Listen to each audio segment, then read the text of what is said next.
Okay. Hello, everyone.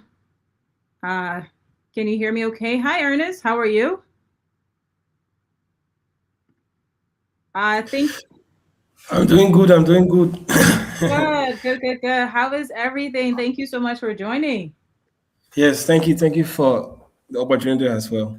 Yeah, absolutely. We have a we have two fiery topics today that are impacting all of Liberia. I want to say one primarily the future of Liberia, the youth, and then one that is just really more and more degrading the society, the very little moral fabric we're trying to hold on to of our society.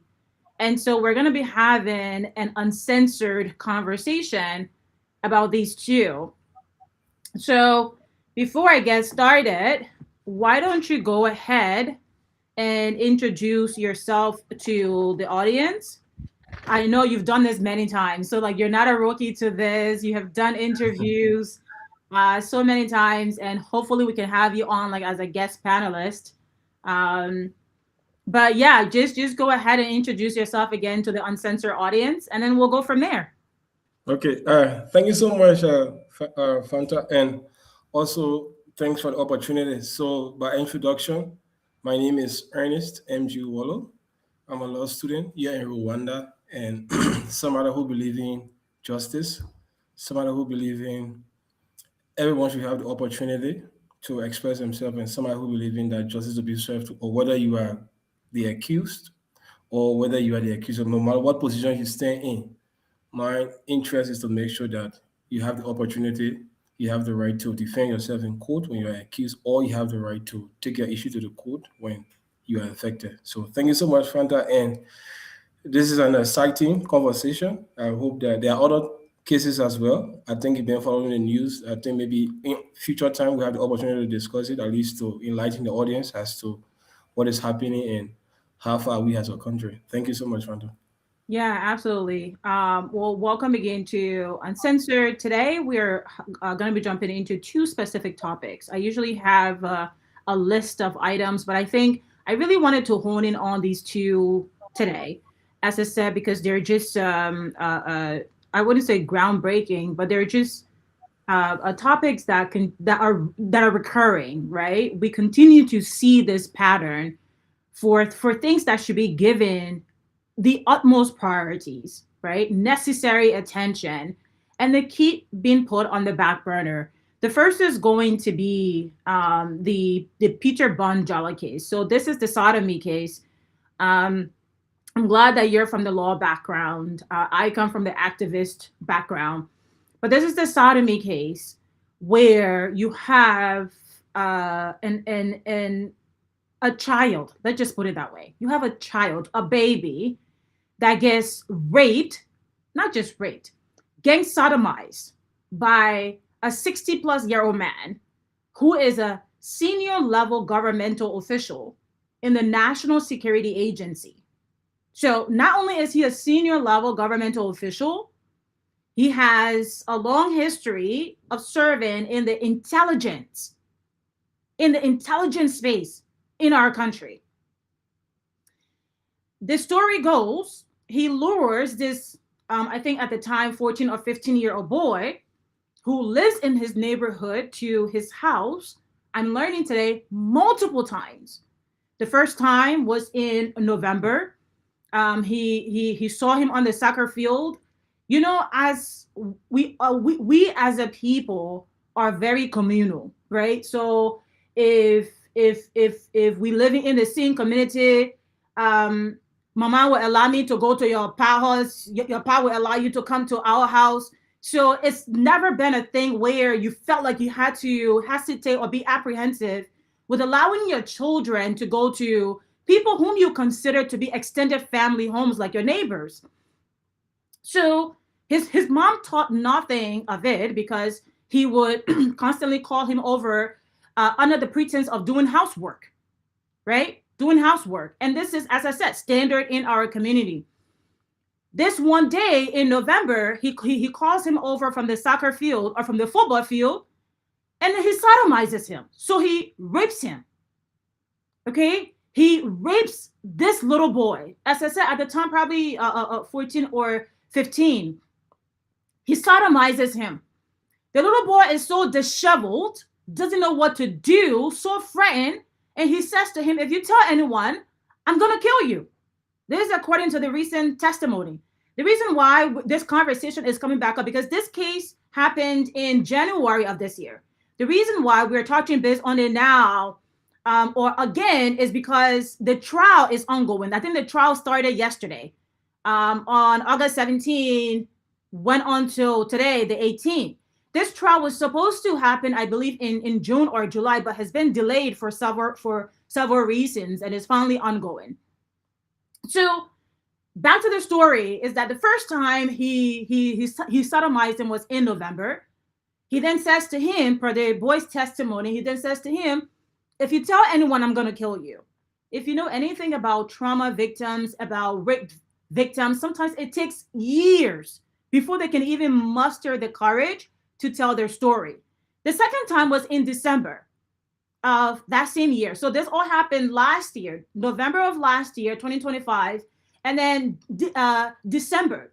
So the little boy is still in so much shock, don't even know what to do with himself, cannot even process what's happened to him, still trying to reel from such a traumatic experience. And so he says nothing about it, because now there's a direct threat from a senior governmental official who has much more power, much more money than his family could ever dream of, says to him, I'll kill you if you says anything, allegedly. And so December, he calls him back and he sodomizes him again. So for the second time, the same little boy for the second time, and says to him, don't you dare say anything, otherwise I'll kill you. I want you to put yourself in the position of this little boy, right? You are from a very poor family. You see your mother, and you are being raised by a single mother. You see her struggling every single day to even put food on the table. This big government official says, if you say anything, I will kill you. You understand? So again, he says nothing. This is according to his testimony from the reports that have come out. Again, he says nothing. January, so New Year's Day, January 1st, he tells him he's going to give him some soccer shoes and football. He should come to his house. Okay, so then he goes and pick him up from the football field. Yeah, so he goes to pick him up from the football field in Palatown and drives with him to a four-story upstairs building on Camp Johnson Road, where there are two other of his friends. So 3 grown men are now in the presence of this minor, of this little boy, this child. They give him something, and then all 3 of them take turns at gang sodomizing him. 3 grown men, high-powered men. Okay, gang sodomizing this little child. When they get done with him, they put him in in their car, and they drop him off behind the NASCAR building on the beach, where a security officer finds him barely clinging to life because they thought he was dead.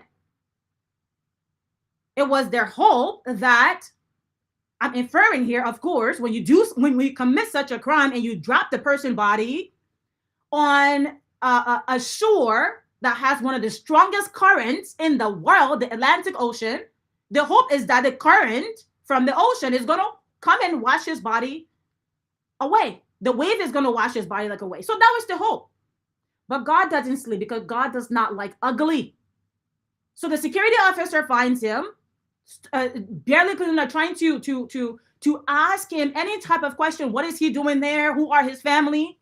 As God could have it, he's able to find his family, and he is bleeding profusely from his anus at this point. He is disheveled. He is completely battered. Okay? There are all types of liquids. I want to be very explicit here because when I got the chance to speak with the family, the way in which they describe the condition this mother found her child. I want all the mothers, the fathers, the brothers, the sisters out there, the uncles, to really put yourself in this woman's shoes. Finding your child, your 15-year-old child, bleeding from the butt, okay, all types of liquid, blood, strange liquid that you're unfamiliar with. He's nearly died or nearly dead. They rushes him to JFK. They get to JFK, and JFK is like, "Oh, we're not going to admit you because you have to pay. You have to pay the admittance fee, and the admittance fee is $10." Almost say, "Why am I taking $10 from? Where am I taking $10 from?" JFK, you see my child is dying, and you telling me I have to give you $10. Where do I take it from? Luckily for them, again, God is working.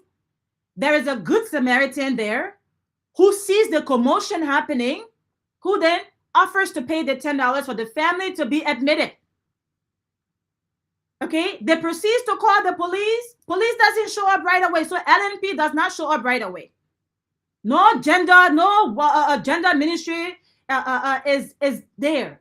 No administrative staff from JFK is even paying attention to them. All they're asking them to do is give them $10 for him to be admitted. This little boy gets admitted by the intervention of the Good Samaritan. Okay? He spent weeks in the hospital, even diapers he was deprived of. If it was not from donations from additional Good Samaritans, when the story finally was brought to national news, who helped to even buy diapers for this family experiencing this trauma that no family should have to experience. The hospital gets to a point where they're trying to kick them out of the hospital after being there for, I think, a couple of weeks. They say, "Oh, somebody else wanted bed." I'm relating all of this because I've had the chance to speak with the family. So I'm sharing some background information. He's in the hospital for a couple of weeks or so. JFK get tired with him. "Hey, y'all have to move that ball for here." The family is trying to call Jenna. Jenna is like, "Oh, we don't have space for him." So they're bouncing the family. They're bouncing this mother who cannot even afford $10 to admit her son. Imagine her mindset at that point. They're bouncing her up and down. Yeah. Police finally get that take report, what have you. But now JFK wants him gone because somebody else wanted bed. She had to get back on a live. Okay, that Martin Colley and team helped to facilitate, where she's literally like, if I have to naked myself in the street, I would naked myself in the street because I'm not getting the attention from my child that he deserves.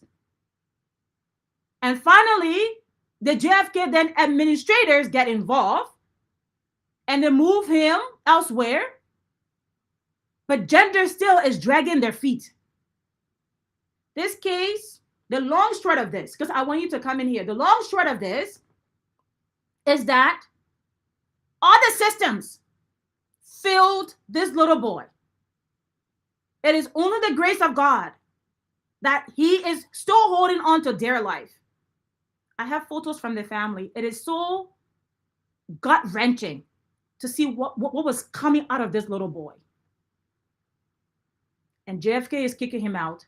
And gender is playing games, as they say, with his life. After the media attention, they finally get involved. Instead of putting him in a safe home where you put such victims, they put him in an orphanage. I learned that gender put him in an orphanage instead of putting him in a safe home. After there have been threats on his life, because again, you're fighting B-men in government that has much more resources than you do. The family said there were several attempts. They have paid people to kill this little boy to prevent a case from coming to trial. Since January, we're in August. The case is just being tried. And the hearing thus far, the judge is there almost, um, instead of being understanding, the judge is there questioning, questioning this minor,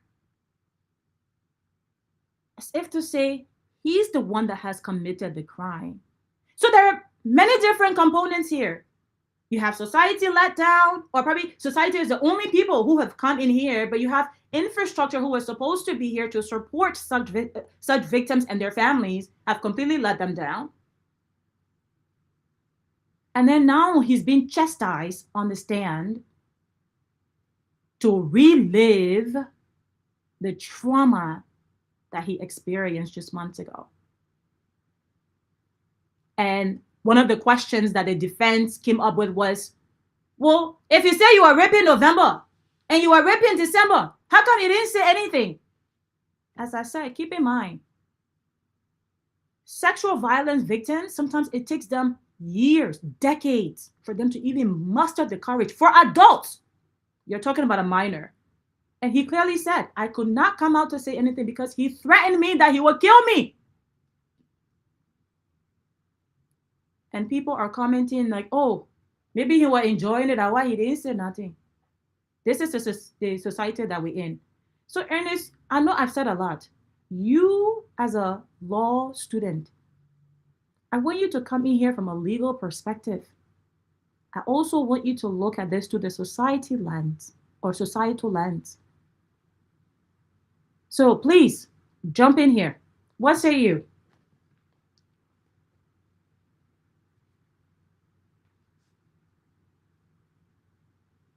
Okay, am I clear, Fanta? Yes, you're clear. Okay, thank you very much. And also, what's up to Liberians who are watching us, wherever you are from. Sorry for the poor quality of my voice, I'm down with cold, but however, I will try my best to be as loud and that the people will be able to hear me. So, I read some tips or maybe read some uh, maybe articles or news from different newspaper concerning this case. And Fanta, there are a few things I want to say today. And I always tell my friends, Liberia, our system, we deal with what we call the class system. It's clear. What do I mean? If an Ernest Wolo committed a crime, the way I'll be treated will be a bit different from the way somebody who is in the elite, that person will be treated. There are many cases around us today. You can see that people who are in the class, they are treated with that kind of, I don't know, should I say, like very, I don't know, they try to be, I don't know, but I think they are given that kind of, should I say, a lenient way of treating them. For example, even if you, this is not about emotion, that's just a fact. If you look at from the genesis, when the guy was arrested, Jallah was arrested, I think he was on his way to prison. He saw his mood. He was all smiling and shaking Mm-hmm. hands. Like he was feeling like a celebrity, Mm-hmm. as you are, because at that moment you have different news and outlets were there. You have people taking pictures, and so I think he was feeling like he has done something, or maybe that's why the people can say people who are in his he's trending, so he followed the trend, was all smiling, and everything was was so good. So if you look at, I will tell you that we as a nation, our approach to things like these, it depends on which part of society you find yourself. Even if you follow the case involving the former minister at the Ministry of Youth and Sport, you saw how the police handled that case compared to if that thing was involved somebody who from the no class, like you and myself, for example, that would have been a very different approach. Somebody would have been in jail, somebody would have been, you were going to see how we're going to be handled. Mm-hmm. But however, yes, it is what it is. And for some of us, we believe that justice should not be served in that way. I'm not saying Jallah is guilty of the crimes that he has been accused of. I'm just trying to give a picture of how we treat people, of the kind of system we have in our country. That's the kind of Mm-hmm. picture I'm giving, how we treat people based on the class. And I always say this, a country that puts familyship, friendship, and society above the national interest, that country will not go forward. It means that if something happens, everybody will look at where they align, what their interest is, and how they can protect their interest. So as we go forward, you see cases like these, coming up. Even for example, the most recent one, the guy who allegedly killed the 19-year-old girl who was trying to escape and was extradited back to Liberia. You saw how that issue was handled. Because I'm not saying he's right or he's wrong, but because he's from the commoners, so you see how he was handled, extradited, quick rush. You see how the police were handling. Compare that to Jallah, who is from the elite, what do I say, who was in power, who was from the NSA, and also look at former Minister Bryant, who was accused of a few days ago, months ago, about raping that girl at the ministry from around the Ministry of Youth and Sport. You see how they handle him. So it tells you that our system is in a way that people look at where you belong compared to what you have done. But however, it is our hope that justice prevail and that the little boy gets justice at the end of the day. Now, there are a few things I want to look at, especially from the angle of the prosecution, and we'll try reading through the case. Now, one of the things I found that was shocking that the prosecution filed a motion asking the court to relocate the case, meaning to, let's say, to transfer the case to a different location, and on grounds that the public influence who undermine fair trial. I kind of confused. If Samuel Tuer, who was accused months ago for economic sabotage and the rest of the other thing, was tried rare in Maserado and media that you telling me that a 16-year-old boy who was allegedly raped, kidnapped, according to the police charge sheet, if that case being tried in Maserado, it means that the public will say because of the public influence, the trial will not be fair. I'm kind of confused. Why Yeah. would the prosecution even think about, let's say, relocate the case to somewhere else? You Yeah. say, oh, on grounds that but people, if you Samuel 12 was trial rare. Yeah. See, for example, seditions are here. Is that boy as popular as Samuel 12, for example, in Liberia? Yeah. Is a case that very much serious compared to the case of Samuel 12? But then why are you asking the court to transfer or to relocate the case on grounds that public influence? And first thing you understand is that the case is a bench trial. That one of the very clever thing that I think the lawyers of Mr. Jallah they did. A bench trial, I mean, only the judge will decide. He's just anything he says that, and he the one has everything. But instead of a jury trial, why the people in the community Hmm. who who have their children who are who are like his his mother, who are trying hard to make sure that their families or their children have a better education or maybe go Hmm. become somebody in the future, who Hmm. sit on that case and believe that if we try that, it means that something will happen. So let's do a trial and say a bench trial where only the judge will decide the outcome of the case. So they did that, which of course the law provides that as per our criminal law procedure, which of course is not wrong legally. But I'm Hmm. looking at it from a different perspective, looking at it from a human side, such a serious case. You have Right. one man who preside over that case.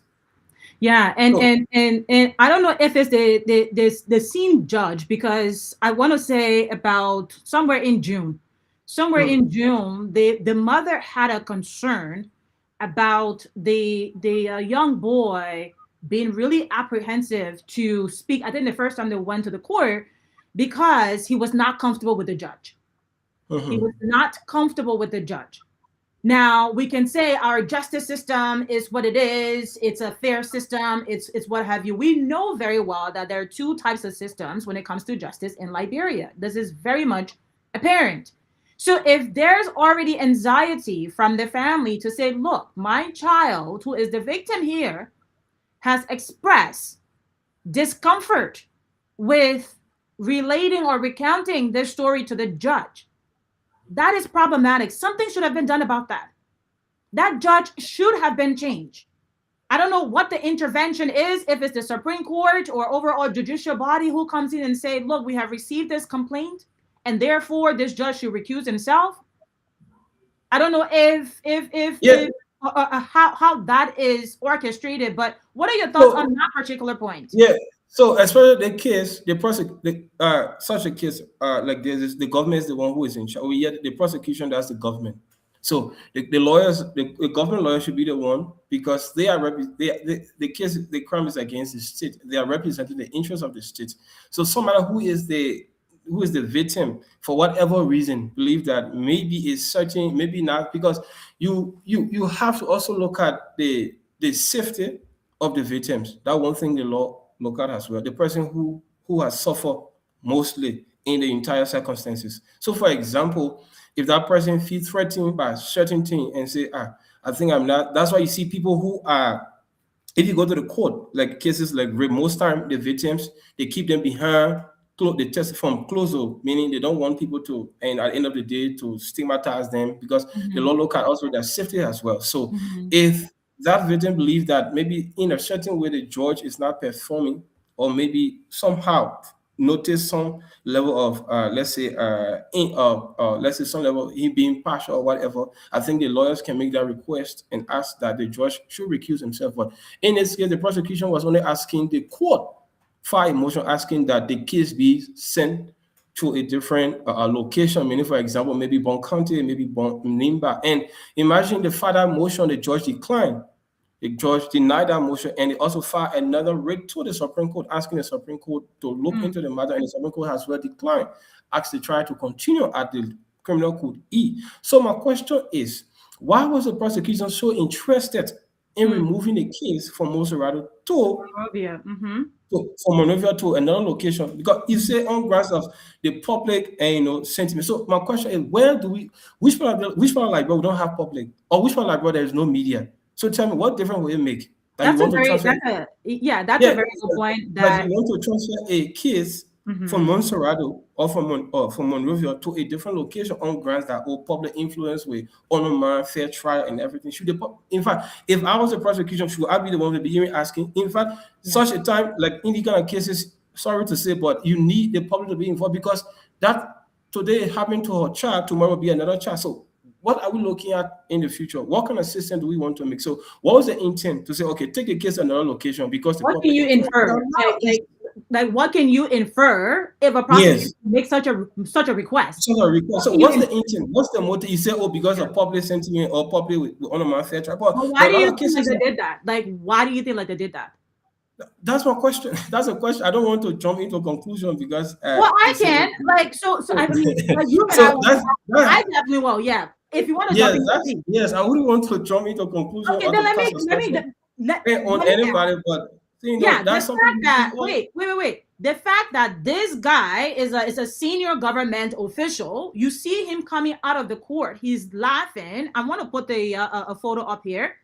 He's coming out of the court. He is laughing his ears off as if to say nothing's gonna happen to him.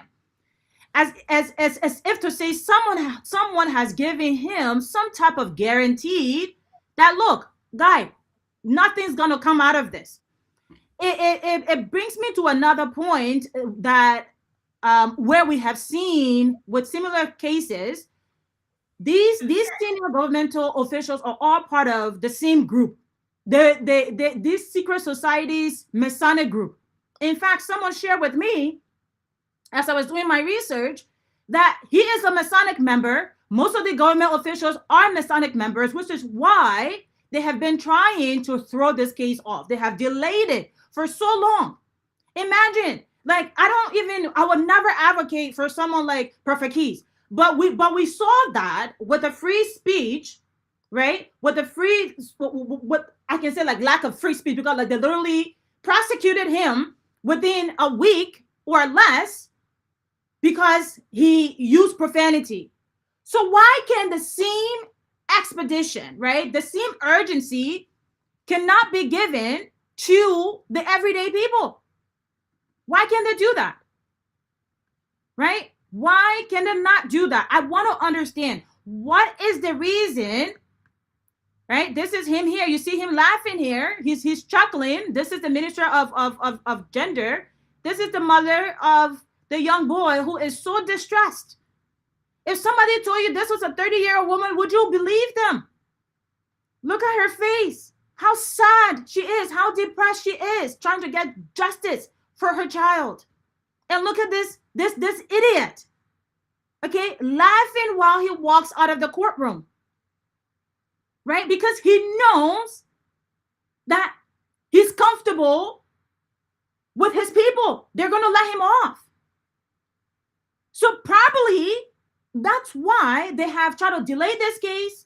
That's also why you see him here laughing very comfortably, because they're all in the same society. It's as if they target these young boys and mess their entire lives up, because they're engaged in sacrifices, human sacrifices.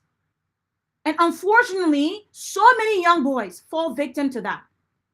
They are preying on the vulnerable in our society. This piece of crap, this disgusting piece of crap, with two of his friends. I wish I had those photos of his two other friends, who I've learned have since fled to the United States.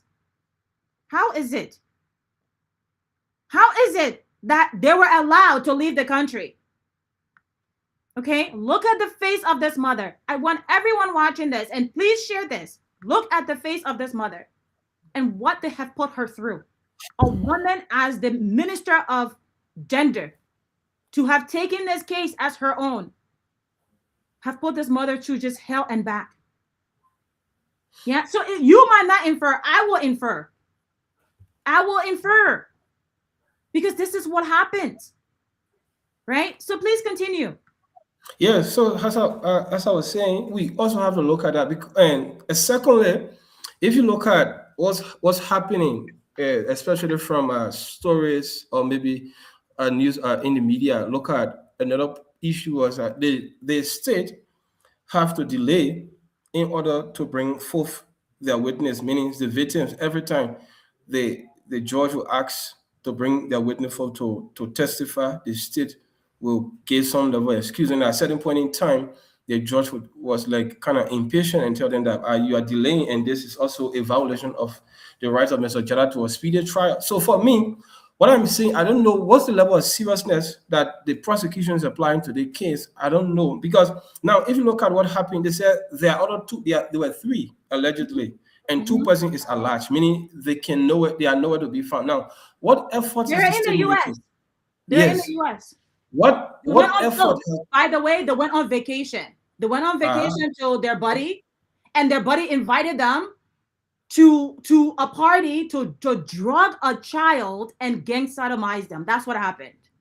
So now they have the transport suspect, which is Jallah, and now others who were with him up to now, they are nowhere to be found. What's stopping? What effort are we making as a government, as a country, in order to find the other two guys today? Nowhere. The trial is ongoing. So tomorrow, whether Jallah is convicted or he's not convicted, it means that the other two will never come to answer question. So it is what it is. So my point I'm making is that the system, like I said earlier, our system is in a way that we look at class.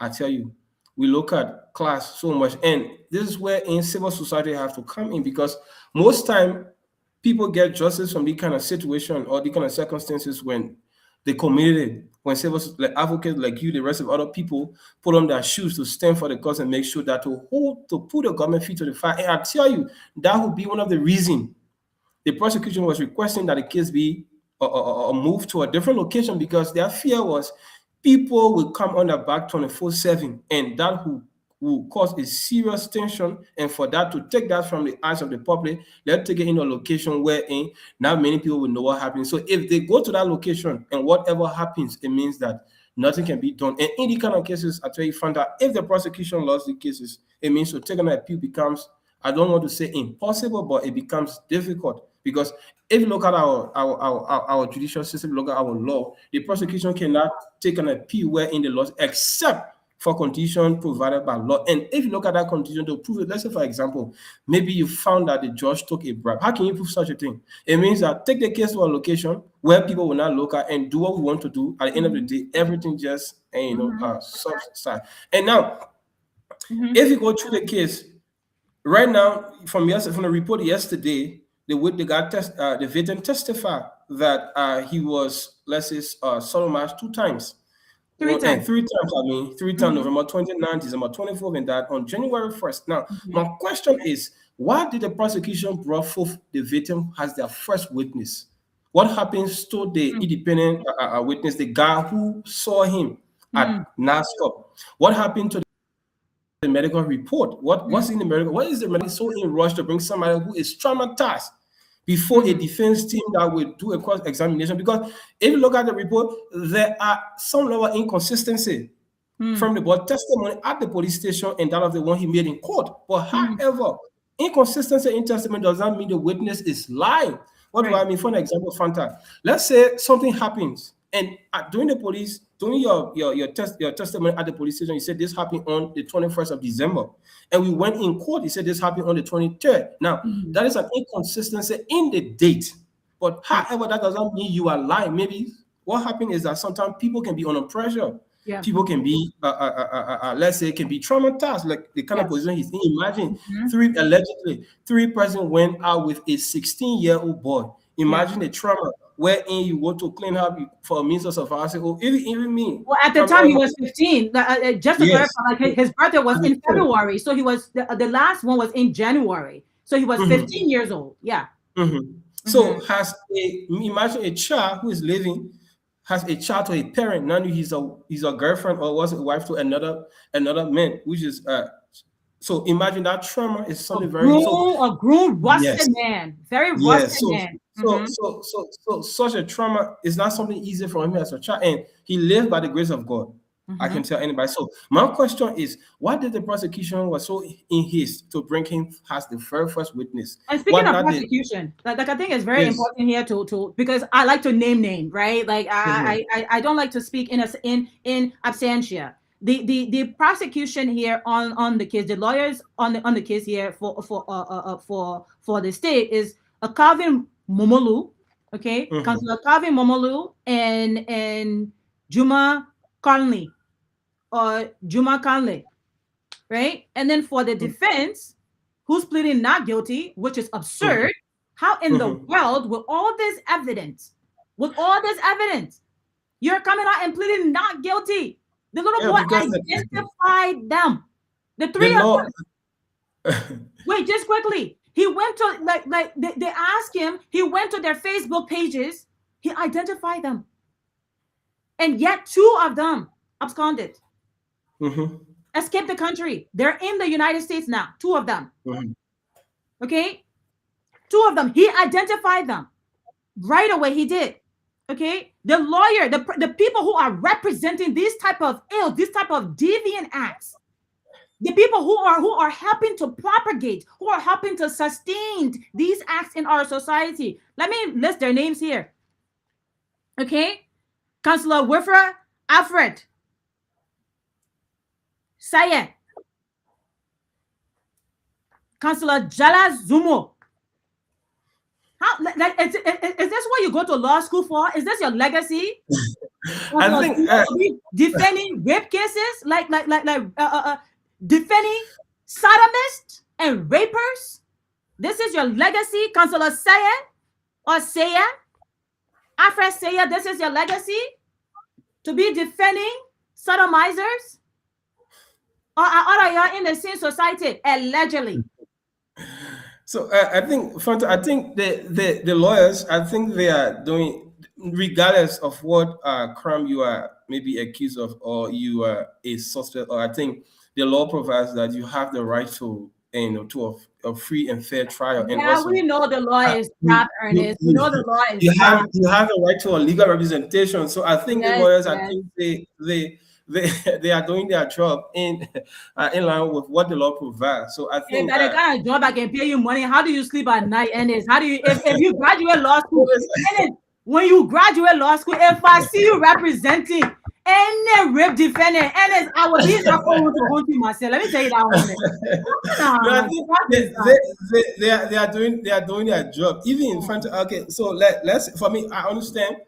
I don't support anybody, for wrongdoing, but also I support, the person having, let's say, the equality, the access to justice, regardless of what you did or what you did not do. So the lawyers are just doing their job. But my point tonight is those who are representing us, those who are representing us as the people, those who we are paying as a country, those lawyers who are representing the prosecution, who are representing the government, what is the level of seriousness on this particular case? Because if you read what is coming, because right now the defense lawyers are questioning the credibility of the witness. If you Yeah, read the stories from the different news, that there were a lot of objections yeah. that came in the courtroom. So my question is, what were they saying? Yeah. Even some that the judge was coming like, guy, what is happening? We need Everything the the people are transcript. so I don't know whether they have their facts together, whether they prepare for this case, or maybe because they just get, oh, let us go there because we have to go there, or maybe I don't know what's happening because It those sounds people here. very, yeah, it sounds very, very suspect. And please, if someone out there has the transcript, please do message me with it. Please do message me with it so we can really, really understand what it was like to be a fly on the wall in that courtroom. Okay. Like these lawyers were supposed to, you had what, since January to now. It's how many months? 8 months? Is it eight Yes, eight months? months. 8 months Yes. to prepare with overwhelming evidence, physical, Mhm, medical, DNA, as the police said, right? Speaking of DNA, mhm, the police said that mhm. they send their DNA to Rwanda, Yeah, if I'm not Rwanda. mistaken. How does Yes, that work? You're in Rwanda. I Tell us. read. Yes, I read. I think something from Philibert Bryan. I didn't know him. Who said that? A report, and the police said is we call it a sub judice. It means that something you cannot speak about because it is before the court. So that's the question I'm asking. Why we don't discuss? Why don't court? Why now? What question are we asking? Let's for example the independent with that witness, the guy who saw the child that day after everything happened. He was dropped Mhm, at the mhm. location. Have we asked him? Why didn't we bring him to the court to testify on the day? What did he see? How was the boy? Because imagine a three-person allegedly to sodomize a child and just drop him. That alone, without the intervention of that woman, that child would have died. Yeah. Clear, that child would have. Then, but now we are talking different things. So, Mhm. what bring him forth and ain't to give a testimony? So, what? Imagine I tell you, I saw a report that the boy's testimony is the victim testimony is 4 pages, and the defense counsel questioned what they asked him, the child, whether that's his signature and everything, and he said yes. And the defense counsel starts to object because if you see them, they are objecting like that, objection, it means that they want to question the credibility of Mhm. the witness, meaning to say that there are Mhm. some things that he was saying that are That not are true or that was inconsistent. made up. That's why he said, that's why when he made the statement that this January 4th was not the first incident, it was the third incident. It Mhm. happened, he did it to me on the 29th, the 24th, Mhm. and that of the first. Then they asked him the question, why didn't you report the very first? And he replied, because I was threatened. Now, their point was to look at that. Hey, some of the things the child is saying is not true. My question is, what effort did the government Make. made in terms of making sure that, because if you say the man saw them or made saw the mercy or did something to you on the 24th, it means that the prosecution or court must prove beyond reasonable doubt. Yeah. Meaning you have to, yes, you have to provide evidence to prove that yes, indeed. What investigation, what did the state do in terms of making sure that yes, indeed, we established that this thing happened to, they said, at rest, they said they went to the main house, they did sightseeing and everything. In certain part of the case, the guy even denied of knowing the boy, and the boy gave a clear description of how his home looking, Yeah. of We're everything. not.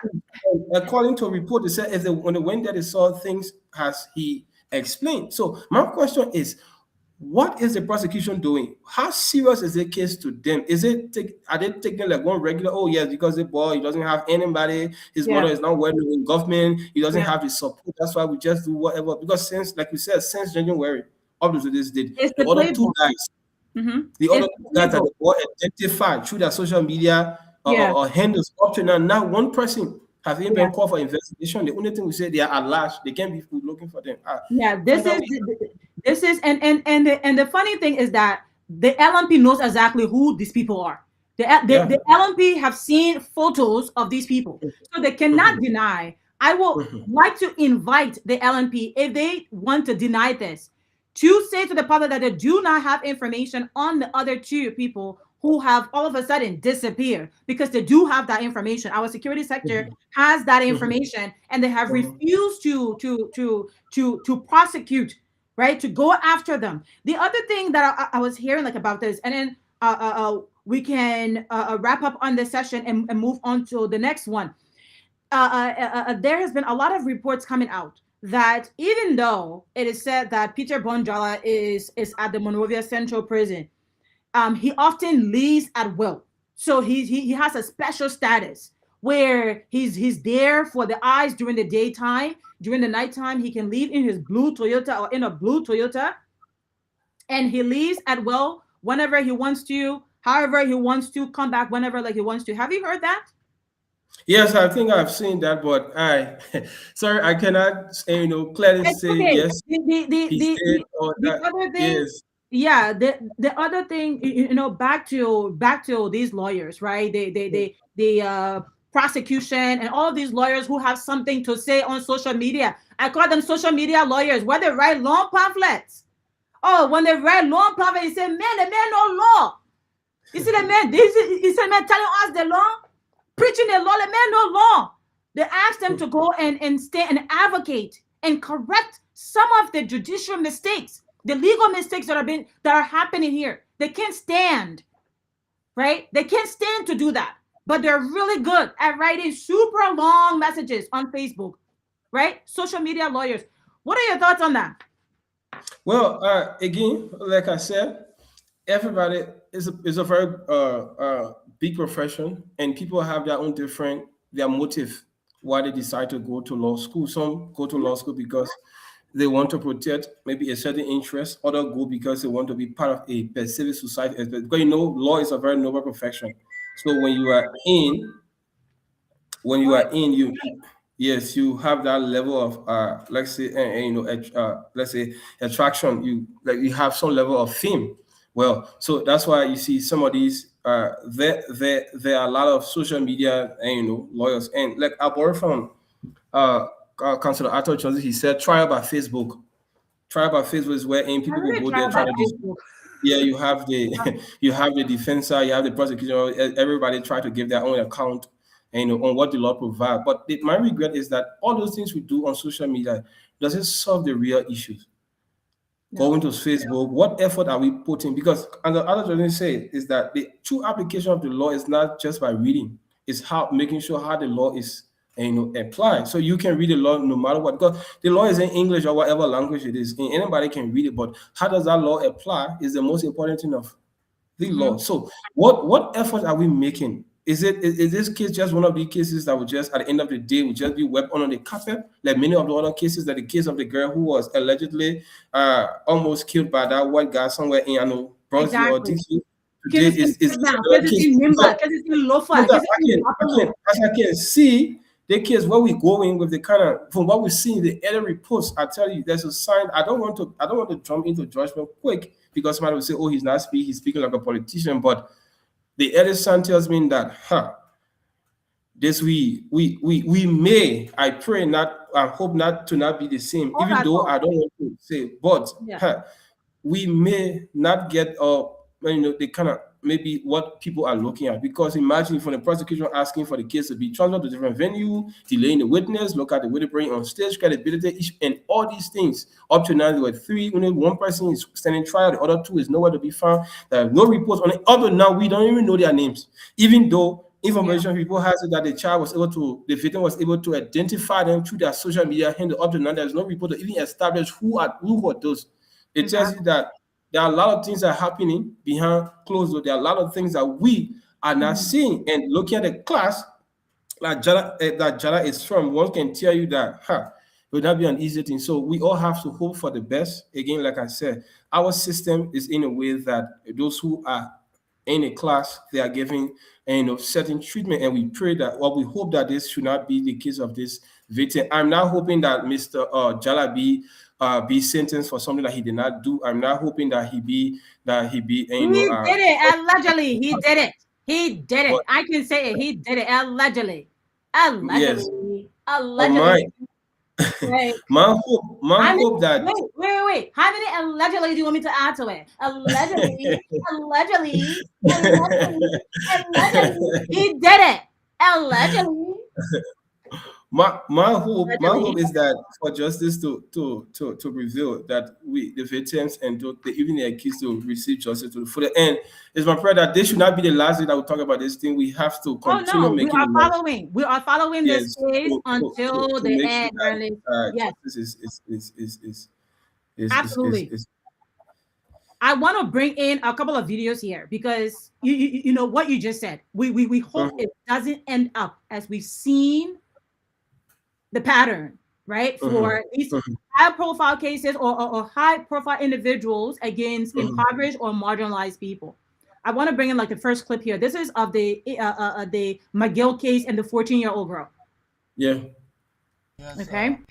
I want to say to the public that since my daughter has been raped and were accused by this man, Brian McGee, they have not been updating me with any information. They have not asked me. Even when the incident occurred, Brian McGee came to me on September 9 in the night to come and apologize to me. He did the apology in the presence of people at the 15, where they can admit, all those that were there will admit that he did it he apologized because he wanted me to talk the case in-house, to drop the case. Okay, so you heard that.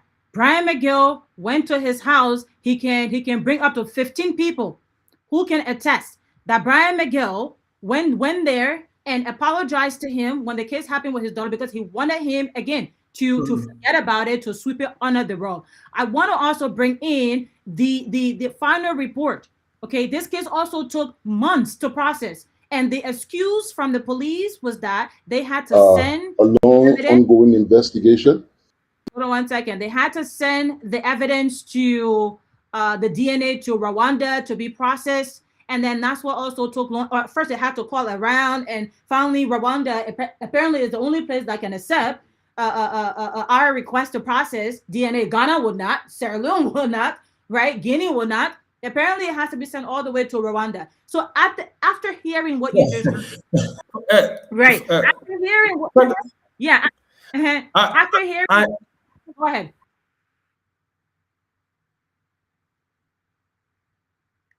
Wait, I think your network dropped a little bit.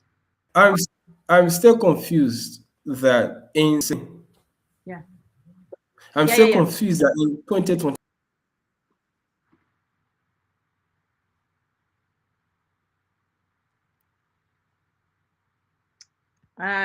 Liberia as a nation would stand. Liberia will still be sending DNA report to East Africa. To East Africa in Rwanda to analyze DNA report. I'm still confused. I don't know whether we can say these things with proud, whether we feel ashamed when we are saying them. I don't know what I don't know how our authorities, how people in the police or whatever in the government, or how do we feel when we giving the kind of report back to the people? We send the report to Rwanda. Imagine that. They feel very proud, very proud. I'll tell you that.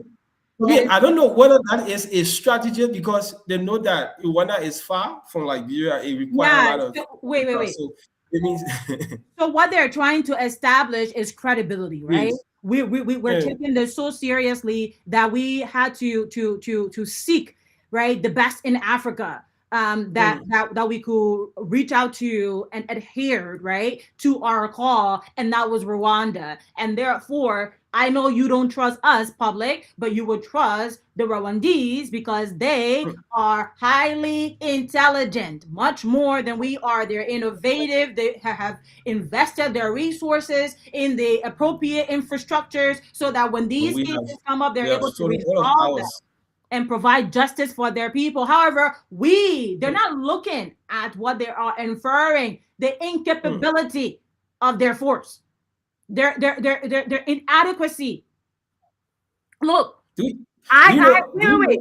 When I read, in my research, I uncovered that DNA machines were procured. What happened to those DNA machines? Yes. Imagine. So I want to just bring in, after hearing, like, her father said that the minister went to his house, McGill went to his house and tried to get him to essentially forget about this, to shut his mouth. And there were 15 people there who could testify. After months of investigation, this is what the LMP could come back with. This is IG Coleman, right, giving us the result of this case. Let's just hear him for a few seconds here. A long ongoing investigation.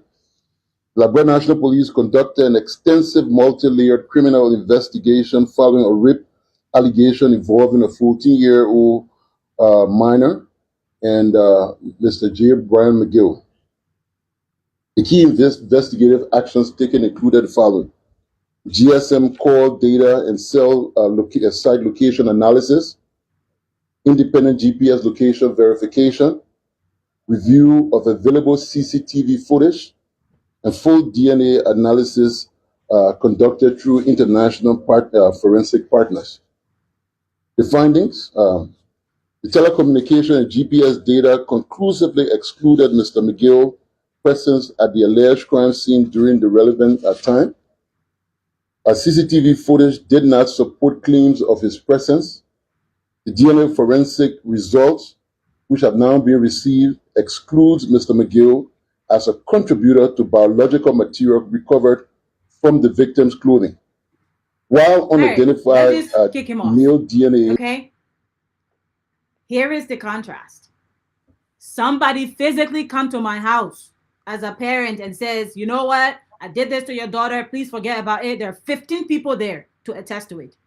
You just heard the IG say CCTV, DNA that was sent to Rwanda, telecommunication, right? Tracing, did not place him there. What do you make of that? Is this the outcome that we're going to be seeing for this little boy who was gang sodomized by 3 grown men, one being a senior official in the National Security Agency? Your final thoughts on this? Yeah, so you see, that's a question I always ask. Now, let me take it back, and I started asking that question. If you remember the Gloria Mususka case, where another government convicted her, and another government came and they acquitted her. But the fact was, somebody was murdered. So my question, if the accused is not convicted or was not found guilty of murder, and that person was, then who murdered that person? So if the IG or the authorities say that, okay, Mr. McGill was not on the scene, DNA reported, and okay, yes, we all know that she was raped. My question is, who raped her? Yeah. Did we make effort, or we stop the investigation right to Brian McGill and say, okay, since we could not find anything to link Brian McGill, it means that nobody raped her. She just woke up in the morning and just make that allegation and say, oh, she was raped. Yeah. Is this where we're headed? Today again, we'll have another case. If there is nothing to establish that Jallah and his group or rape or sodomized the victim, it will stop there. We don't care to know further to know, okay, yes, the people who were looking at, they are not. Now, let's go forward. Let's see who else can we link. That's the problem we're having. That's the problem we are having in our country. So you say the man is, if from the police headquarters, he's saying, along with Councillor Teon Gonglo, saying that this man came to my house to beg me with 50. I have 15 others who can testify that the police put interest in asking Mr. McGill, so what did you want to do? What did you go to do to this man's house? He's saying that you went there to beg him, and he has 15 other persons 15 people who can testify of the presence of a point. What did you go to apologize for? You claim that you did not do anything. Why then you go to his house to apologize? No, he didn't show interest because McGill is one. He was a minister, assistant minister, whatever relationship he has with the power that. That's why I continue to say our system is in a way that class comes in everything. Once you commit crime in our country, the very first thing we look at is who you are connected to. That's why someone will just walk to the station and say, "Oh, who that man?" Also, you remember the story of that girl who was involved in the drugs issue? They said information has that the guy called, the big man called and said, "Oh, lead again." I think you listen to that recording. That's the kind of system. But that's what we know. We knew from But today we are. I saying, I don't know. I see sometimes a year. A lot of times I see we send police officer here for advanced training and the rest of it. So my question is, what are they thinking about? Is it to just fulfill some budgetary obligation or for somebody to make some profit from that other arrangement? That's what we do. We this in Rwanda. We send. So when people say, yeah, Rwanda is just, yeah, I agree. Rwanda has a very good. So in 2026, will we still be sending DNA results? DNA samples to Rwanda to analyze it. What happened between Rwanda and Liberia before? Just 1 second. I hesitated on sharing this photo, but I really want the public to understand the thing that this little boy is dealing with. These are fluid from his body. Ah. These are fluid from a 15-year-old boy body. I know it's hard to watch. Mhm. Some might even deem it to be disgusting, but this is just a small portion of it. This is just a small, this is what comes out of his body. Okay? This, his stay in January at the JFK hospital did not resolve the bodily trauma, the damage in his lower buttocks. It did not resolve any of that. He continues to experience the leakages of fluids, blood, other fluids from his body. I want the public to force themselves to see this photo. If your child regularly, frequently was defecating blood, constantly, put yourself in this parent's shoe for a moment. This is what their child is experiencing. Who knows for how much longer will he continue to experience this? Before you sit there and say, oh, you are enjoying it. Does this look like something that somebody can enjoy and this come from their body? Does it look like that? Should this little boy be further traumatized on a stand when he's supposed to be protected? I'm not saying he shouldn't give his account of what happened. But the cross-examination, the scrutiny, knowing that there's overwhelming evidence in this case. I don't want people to look away from the screen. I want them to face this photo. This is what this little boy is constantly taking from his buttocks. Do you think this kind of person will ever be able to live a normal life? When this is when this is what comes out of their body constantly. When this is what comes out of their body constantly. I know this is very, very hard to watch, but I wanted to put this image up here because it was important. It's very important for in this way. Okay. So as we're wrapping up this session, I want the public to reflect on this case and don't take their eyes off of it. Peter Jallah must be held responsible, accountable for what he's caused this little boy. Okay? He must be held responsible for the damage he's done to the life of this little child. This man, this fat, ugly, big, rotting, gut, disgusting piece of crap of a human being should not walk free. If you see him in the street, throw potatoes at him, throw tomatoes at his face. Pour pepper in his eye, pour pepper water on him. He should not walk free. Justice must be served for Sataris and her family. And we will continue to follow this case. Ernest, let's move to the next one. Our next topic has been actually going on for a very long time. Liberia, oldest educational facility, entity, the University of Liberia, has been in shambles for years. I don't know if you ever attended or if you know people who attended.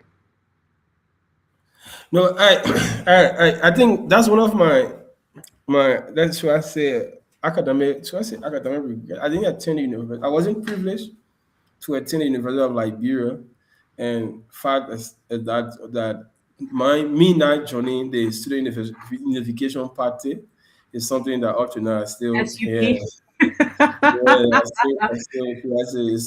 an academic regret for me. I wish I Yeah. had opportunity to be part of that, group. Yeah, but it is what it is, Fanta. I think we as an It's yeah, just really quickly because I want to share why we're covering this, why it's so important to cover this, because this is one of Africa's oldest universities. It's Mm-hmm. been in existence for so many years, and once had or once held a lot of prestige. It meant something for you to go to the University of Liberia, for you to graduate from the University of Liberia. And so Mm-hmm. today, when you see the condition that is in, the conditions that the students are subjected to, it truly, truly breaks your heart, because you would think of all the budget, of all the funding that passed in the budget for education. I believe a year prior, 2025 or 2024, was like, I think 30 some odd million, or probably like 40 some odd million in 2025, was the same 40 something million. And now they passed the same like 40 something million. While they need more, it's not enough. But the condition that the building is in, no student should be subjected, okay, should be subjected to learning in such a condition. I mean, you're in college right now. If you were told you had to learn in you had to sit on the ground while the roof is leaking to learn, okay, you had to be in a building that was mold infested to learn, you had to not be able to have access to decent bathroom when you go to school. I wonder, how would that make you feel? How would that make you feel as a student? And so there's this standoff now between the students and the faculties and the administration. The students are saying no more. You need to renovate these facilities, not just the one on Capitol Hill, but also the one in Fendel, also the one in St. J, also the medical school needs to be renovated, because no one should have to learn in this condition. It doesn't even allow you to focus on the lesson that you're paying money there to acquire. So it just completely defeats the purpose. Therefore, the renovation should happen. The faculties are also have some grievances against the administration, payment arrears. So like they've not been paid. There are pay disparities. Also, the condition in which they're teaching is inconducive, and the administration, they feel like the administration have been dragging their feet, right? And the administration like is coming back with all these excuses as to why they haven't done it. And the president recently had to intervene, which was not successful. So while I'm getting up the photos here, what is your take on this? Well, I think the issue of the University of Liberia has been something, even from our very small time, that always been an issue of, renovation, teacher not taking salary and everything at the level of University of Liberia, especially as one of the oldest universities in Africa. Mhm. What really, what really made me laugh sometimes, that in 2026, students are still battling the administration to pin the university, the building. Mhm. Imagine that kind of thing. They're not battling because they want, maybe for the university to add additional faculties, or Mhm. maybe add additional, or maybe courses, Mhm. but they are still battling the administration for renovation. Mhm. Meaning you have to pin this building, you have to do this, you have to clean up the place. And part of the problem, I want to say, the people at the University Library is having, is that we are running the school without the involvement of the students. Mhm. We only see them as noise makers, meaning as politicians. We use them to change one government to another. When a particular opposition, maybe group, has issue with national government, they will reach out to the student and say, "Oh, join this cause, and let's make sure this happens." At the end of the day, when these political parties achieve their goal, when they take over, they turn their backs on the same very students who were with them in the. I remember a few years back when they bring back your money protests Do you think was, they was wait? Do you think the students are allowing themselves to be used? Yes, I believe so. They are, because that's the kind of culture we have. I tell you, they are allowing themselves to be used. At the end of the day, they become the people who suffer the most. I give you an example during the Bring Back Our Money protest. I think members of the Student Unification Party, other political parties at the level of university life, but they were the ones who were in the forefront of that protest. And all through, the 6 years of the former government, they were into active advocacy. And some of the advocacies, Just sorry, one some second of, here. some of these advocacies today, let's say, led to the change in power today. So these people who gets to power, they see, and what really hurt me, what sometimes what pains me some Fanta is that most of the government officials, they all went to the University of Liberia. Somebody like Gafuan, the rest of the other people, they understand what the life is to be a student at the University of Liberia. But in power, they try to ignore everything these students are going to. Imagine the State Road University is still leaking in 2026. Water is coming, State Road University, water is coming from up. Students are asking the school, pin the building. I listened to the chairman in his most recent interview when he was addressing the president of the University of Liberia. He said something. He said, why would you be teaching, you be offering engineering here, and you be contracting Mm-hmm. different people to come do painting? Mm-hmm. So why I need to go to school to learn how to paint? Mm-hmm. Is there a course to say, okay, yeah, this you have to learn? What that's why I said the university, we are running university without the involvement of the students. We have the available, the administration have available resources to their disposal to say, okay, let me get you what happened here. You see here in one of that, there are students here who are on government scholarship. Meaning, you go to school, whatever arrangement the government made with you, government pay a school fee when you graduate, you go back to serve your country. Mm-hmm. Do we have the kind of arrangement at the University of Liberia or other university? Do we have students on the kind of programs and say, yes, we'll invest in you, and after your graduation, you come back and start teaching? Even one of my lecturers who is teaching me, he went to school, the school pays, he went to school, our institution, they pay fees, and today he's in a classroom, the school is cutting that every day. So when you have that kind of program, you don't have to go argue whether teacher take pay, teacher salary delay, because you are making a new group of teachers who, after that graduation, who you have empowered, who you have nurtured over the years. After that graduation, they will go back to pay to society. So that alone help. But you have a university today, we own pinning billing. After the pinning billing, the next thing we have is that the lecturers will say they're not taking pay, they can go to class. And at the end of the day, the students, they are the ones who are, and suffering. That's why I always say to my friends outside, it's just our issue is not that we are lack of talent, but what we are lack of is administration. That's our problem. We have talent, even compared to other countries. We are out there. We have seen students from different countries, and we know how we interact with them. We know the kind of level when it comes to intelligence, the kind of level Liberians are on, how people regard Liberia. But our problem is administration. So in the kind of 2026, we stay arguing. Then the president passing around, I know two things you put one of me Roche code passing around and say, ah, God, Let me bring up the we have to be serious in our country, man. Fanta. We have to be serious in our country. let me bring up the grievances here, right? So you have three groups here. Can you see my screen? Okay. Yes, I'm seeing it. Okay, perfect. You have the faculty demanding collective bargaining or a collective bargaining agreement, which is a demand for legally a demand that is legally binding, right? A signed framework with the administration for some type of guarantee, right? They have not been paid, so payment of arrears.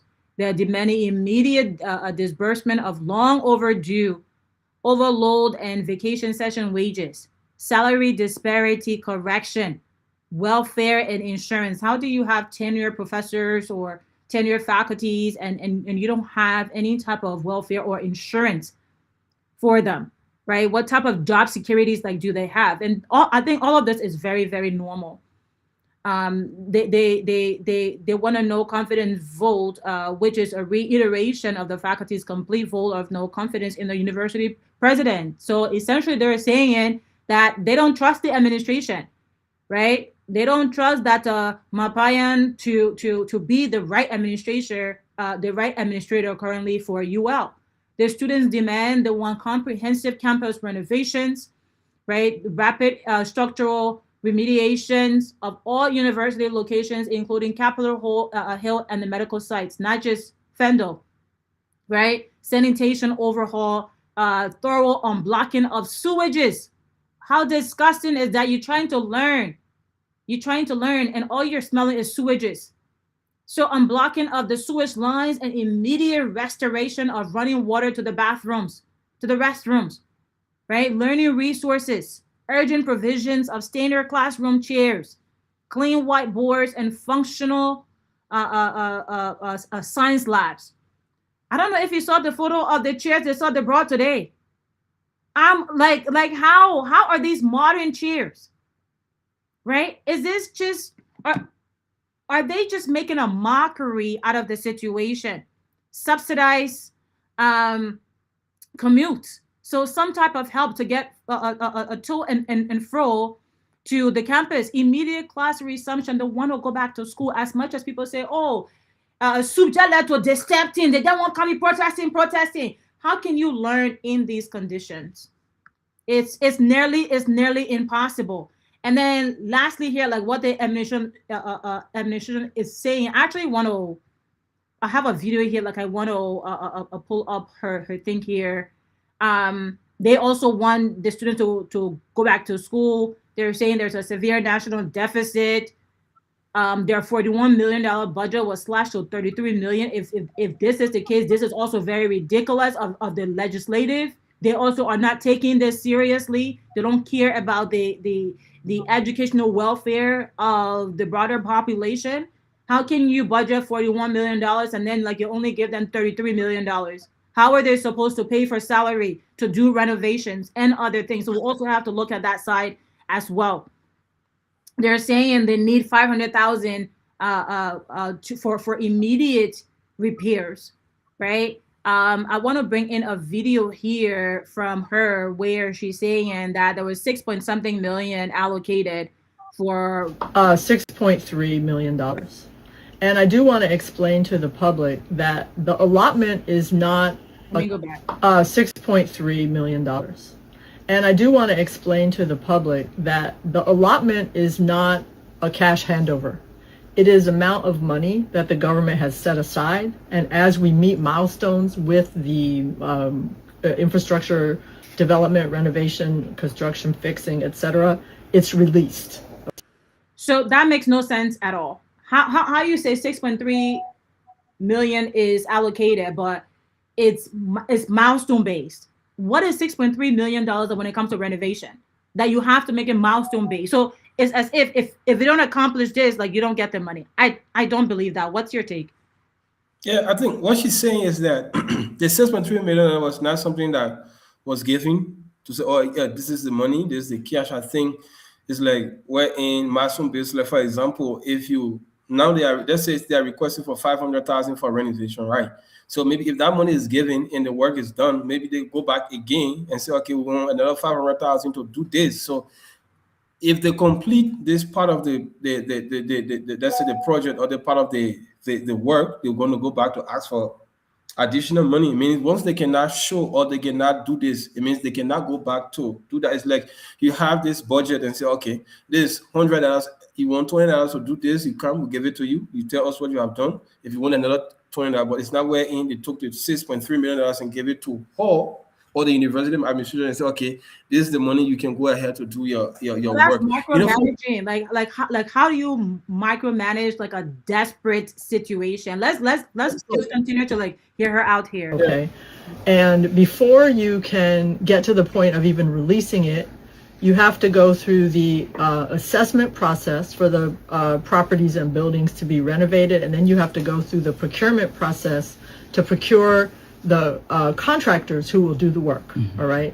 The majority of 2026 has been taken up with those two processes, but we've now come to the end of that. We're in the final week of the procurement process.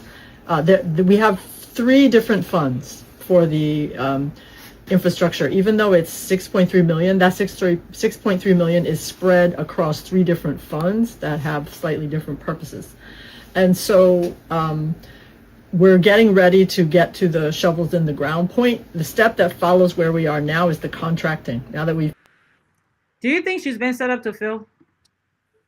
Well, for me, when she was appointed as president of the University of Liberia, judging her background or experience, I believe that she should have done something compared to other predecessors or other people who have held that position. But from the look of things now, how things are going, I don't think we'll get much from her, because for me, I'm one person who believes in women leadership. I'd like to see women at the high. So I'm not saying all the women's over, but for me, I find it a bit kind of a little bit difficult in terms of criticizing things that women do. So when she was appointed, I believe that she's a lady, and when woman wants something to happen, she can. But being the president of the Universal Library, that's another Well, you thing. But shouldn't, right? Because it's about competence. So, like, I yeah, want you to critique the competence here. yeah. So as I was saying, from looking at her credential, her experience, and everything from the beginning, I believe that she would have succeeded. As president, should have bring a lot of changes, especially she from out there and everything. Somebody who was a PhD, I think PhD in something. So administratively, I believe that she was okay. But again, like I said, being the president of Universal Library is another thing. Also looking at the government having interest to invest in the Universal Library is another challenge. You may have even you today, with all of the plans you have. Tomorrow you become president of the Universal Library. You come there, you want students to go to school, you want everything to happen. But these people, you're not going to do it from your own pocket. You're not going to take your own money to say, oh, let me. Even if you take your own money, how much do you have to say yes? You will make sure that university stay at that level. It's about it's about our leadership prioritizing education. How do we see? And let me tell you something. Because the Universal Library is the way it is, so other universities in our country has dropped the standard in terms of infrastructure when it comes to learning. Go around some of the campuses we have, you've been out there, compare them to what we have in other areas and see some of those schools, and they're just in one hostel building. Imagine somebody say they school at nursing school, just in one building. You ask them, only they get it as anything in life, they see that microscope. They just go to put an hour there, say they're doing nice. Are you kidding me? In this country? Sorry to say. So yeah, so that's nothing. I think this is far beyond just the president herself. I think she's the one who is at the forefront. So the students cannot go to anybody apart from her, because she's the one who is. They are seeing everything, so they have to put all of their frustration on her. But if you look at her in the studio, will tell you that she still try. Is it actually get the report? It's $6.3 million. It's not money that cash in here. We do an assessment. We do the procurement. We do all those small. Imagine she say just to even find the people who will do the contract. It took from January all the way 8 months. Yeah. 8 months now. 8 months now, they are still battling on procurement process. Just 8 months. We haven't reached the part where any money will be made available, when we will take the check from this to that and everything. So I think we as a nation, we have to prioritize education. Like I said, the university, they have to run, they have to get the student involved. Now, let me give you an example, Fanta. Now, we complain that the bathroom at the Universal Library campus is not okay.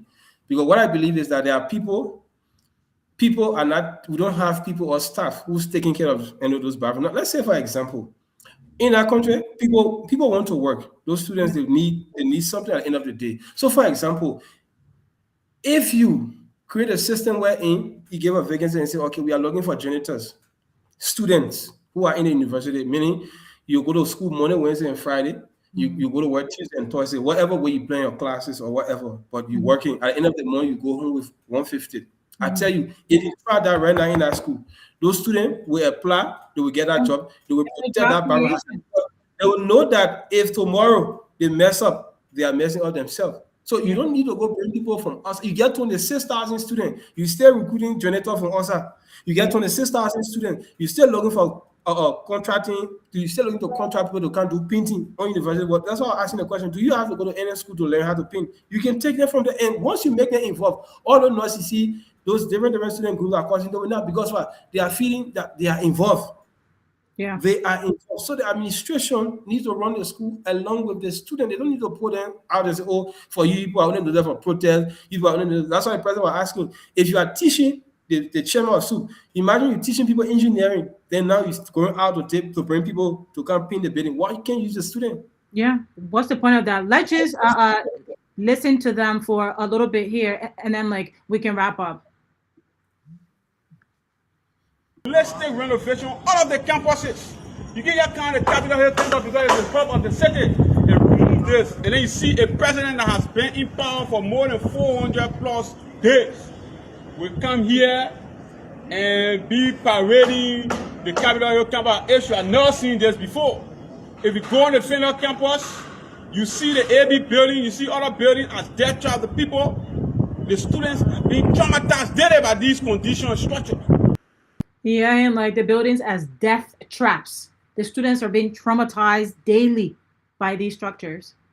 And oh, you're on mute. How do you learn in a situation that is described as a Yeah, death trap? but for that, look, he put one of the pictures he put out. You can see water. It tell you that that roof can drop anytime. So student can be in class and that entire roof come on, and that's a complete death trap. Yeah, That's a yeah. complete death Let, trap.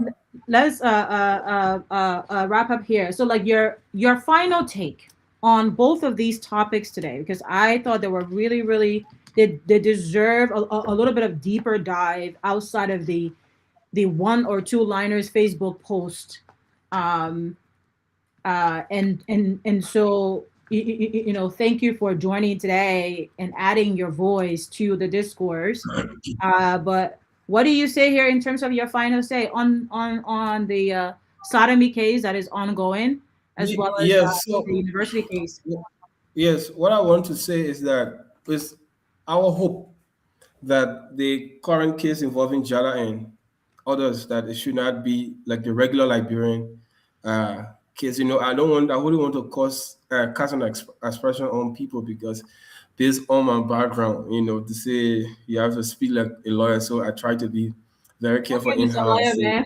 Yeah, so I wouldn't want to say, oh, this, yeah. So I try to manage. So my call is that the government need to do more from the kind of this early signs we are seeing is telling us that they are not putting in more. Imagine, like I said, asking for the case to be moved to a different or motion, for the case to be moved to a different location. In fact, the judge declined. They have to file a writ to the Supreme Court. The Supreme Court as well have to decline against it. No, they try to continue at that court. It means that the government is putting their energy to places where they should not put their energy. So we're hoping that this case should not be like the other regular cases that ended the way it ended today. There's no hate, no tail. We want justice for the 16-year-old, but it's not easy to be sodomized. Imagine how he be in the community. I listened to you to say the child was placed into an orphanage home. Imagine what kind of treatment is he given? How are they taking care of him? How is his peer relating to him? So that alone is not something easy. So the government need to put their feet down. This is not about who is involved. It's about the future of Liberia, because today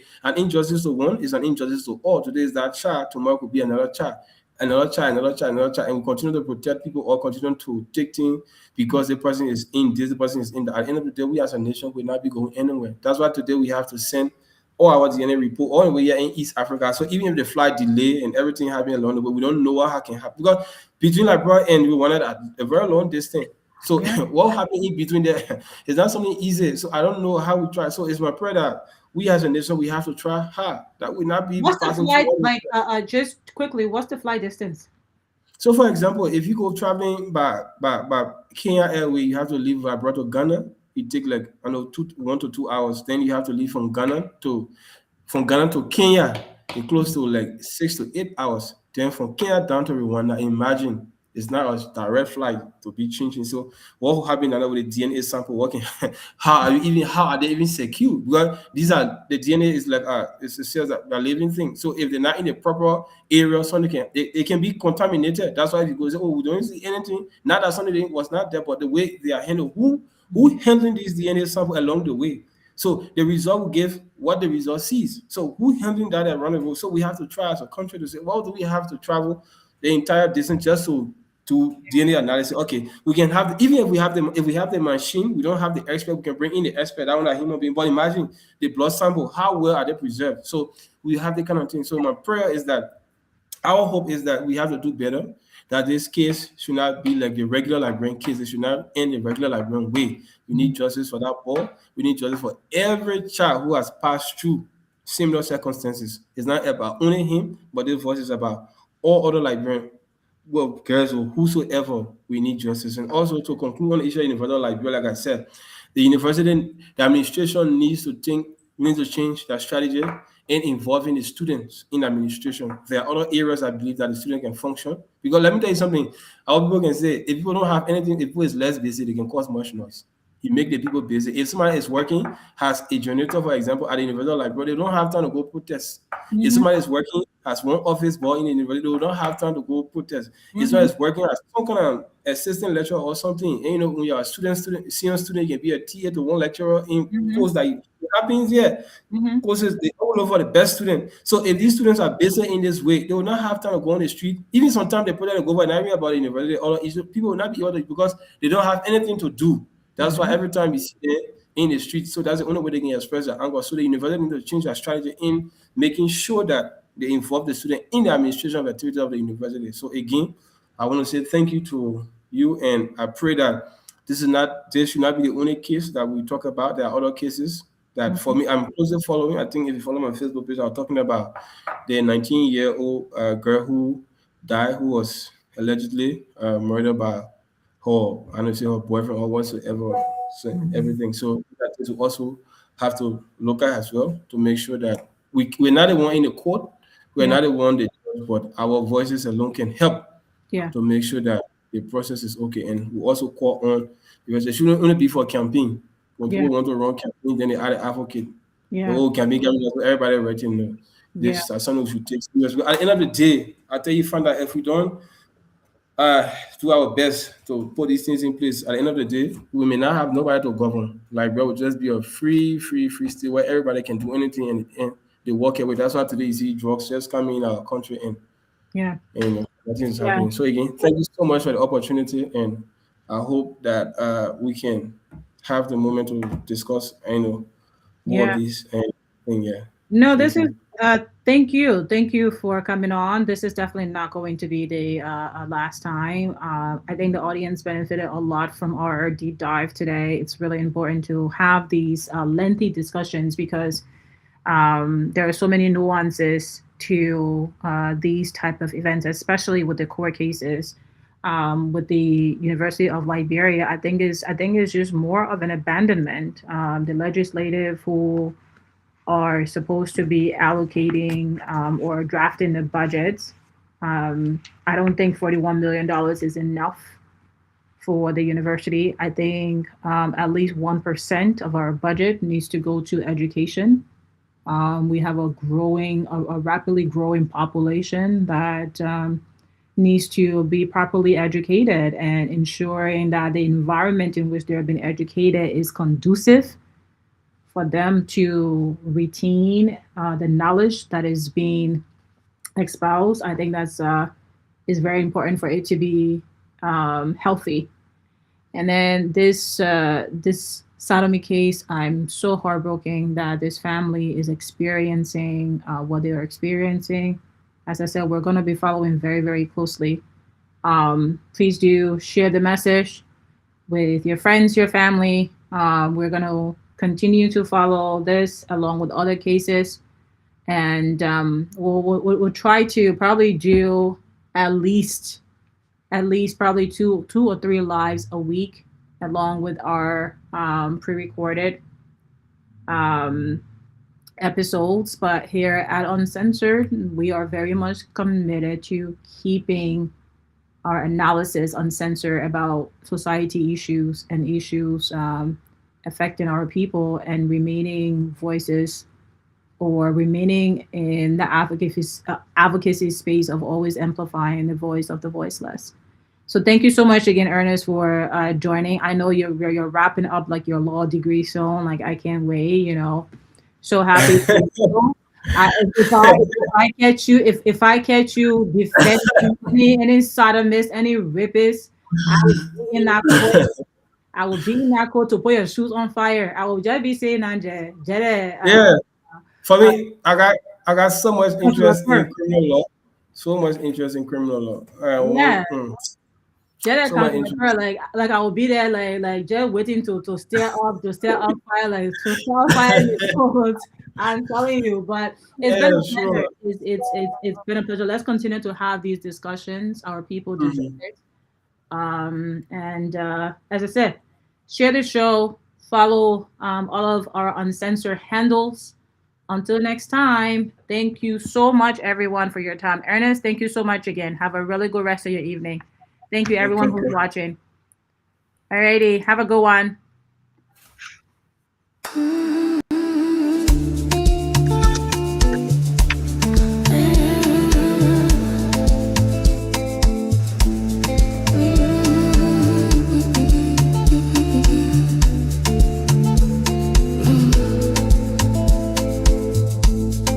try to decode my melody. It's deeper than roots, it's reality. Don't tell me, blame the Liberian girl in me. It's a Liberian thing, you'll never understand. It's a Liberian thing, you'll never understand. It's just a Liberian girl in me. It's just a Liberian girl in me. It's just a Liberian girl in me.